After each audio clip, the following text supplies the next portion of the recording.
Friends, చరిత్రలో ప్రతి యుద్ధం ఖడ్గంతో గెలవలేదు. కొన్ని యుద్ధాలు మౌనంతో గెలిచాయి. ఈరోజు నేను చెప్పబోయే కథ మీ మాటల విలువను, మీ జీవిత దిశను పూర్తిగా మార్చే శక్తి కలిగి ఉంది. శిష్యుడు అమన్ కథ. చాణక్య శైలి. ఒక మహానుభావ గురువుగారి ఆశ్రమం. ఆయన పర్యవేక్షణలో అనేక మంది శిష్యులు. కాని అందరిలో ఒకడు ప్రత్యేకుడు. అతని పేరు అమన్. అమన్ హృదయం స్వచ్ఛమైనది. అసూయ లేదు, ద్వేషం లేదు. ఇతరుల బాధ తనదిగా భావించే మనసు. తనకు వచ్చిన దానిని పేదలకు ఇచ్చేవాడు. అందరికీ మంచే జరగాలని కోరుకునేవాడు. కాని అతనిలో ఒక పెద్ద లోపముంది. అతను అతిగా మాట్లాడేవాడు. అతిగా మాట్లాడే వ్యక్తి సమస్య. గ్రామానికి భిక్ష కోసం వెళ్లిన ప్రతిసారీ ఎవరూ అడగకపోయినా బోధన మొదలుపెడతాడు. ప్రజలను ఒప్పించాలనే ప్రయత్నం, వివరించాలనే ఆతృత. క్రమంగా ప్రజలు విసిగిపోయారు. చూడండి, తెలివైన అమన్ వచ్చాడు. ఇప్పుడు ఉపన్యాసం మొదలవుతుంది.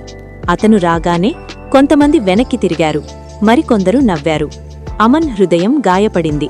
కాని అతను మౌనంగా ఉండలేకపోయాడు. మంచి ఉద్దేశం, తప్పు విధానం. అతను అనుకున్నాడు, నేను మంచే చెబుతున్నాను, అందరూ వినాలి.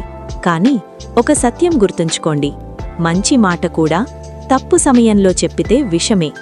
శిష్యుల మధ్య కూడా అతను ఎప్పుడూ సలహాలు, ప్రతి విషయంపై అభిప్రాయం. ఫలితం తీనా అమన్ ఒంటరివాడయ్యాడు. ఓం గురువు మాటలు. చాణక్యబోధ. ఒకరోజు అమన్ విచారంతో గురువు పాదాల వద్ద కూర్చున్నాడు.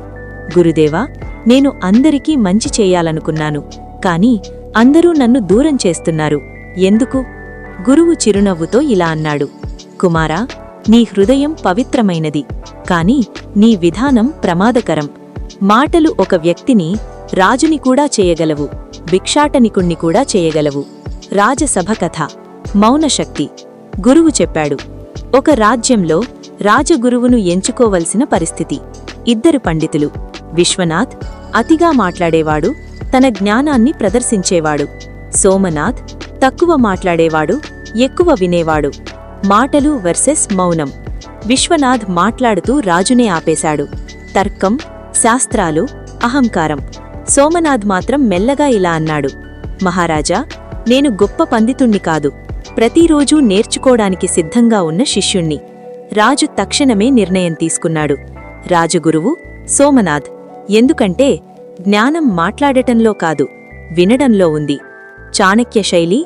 7 మౌన ప్రయోజనాలు. ఇప్పుడు గురువు అమన్ వైపు చూసి అన్నాడు, మౌనం మనసును స్థిరంగా చేస్తుంది, అలజడి తగ్గుతుంది, ఆలోచనలు స్పష్టంగా మారతాయి.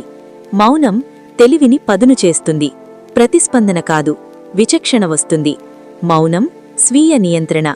నాలుకను నియంత్రించినవాడు తన భవిష్యత్తును కూడా నియంత్రిస్తాడు. మౌనం సంబంధాలను బలోపేతం చేస్తుంది. వినడం తెలిసినవారే హృదయాలను గెలుస్తారు. మౌనం ప్రభావాన్ని పెంచుతుంది. ఎల్లప్పుడూ మాట్లాడేవాడిని ప్రపంచం తేలికగా తీసుకుంటుంది. మౌనంగా ఉన్నవాడు మాట్లాడితే ప్రపంచమే వింటుంది. మౌనం ఆధ్యాత్మిక శక్తి. మాటలు ఆగినప్పుడు ఆత్మ మాట్లాడుతుంది. మౌనం విజయం. విజయవంతులు ఎక్కువగా వింటారు, తక్కువ మాట్లాడతారు. అమన్, నీ మాటను నియంత్రించగలవాడు నీ విధిని కూడా నియంత్రించగలడు. టీనా, మౌనం అలంకారం కాదు, విజయానికి పునాది. ఫ్రెండ్స్, ఈ కథ మీకు ఆలోచన కలిగిస్తే వెంటనే ఒక లైక్ కొట్టండి, మంచి వ్యాఖ్య ఇవ్వండి. మీ జీవితంలో మాట్లాడ్డం ఎక్కువైన వ్యక్తికి ఈ వీడియో షేర్ చేయండి. ఇలాంటి చాణక్య శైలి శక్తివంతమైన కథల కోసం ఆలోచన శక్తి ఛానల్ను సబ్స్క్రైబ్ చేయండి.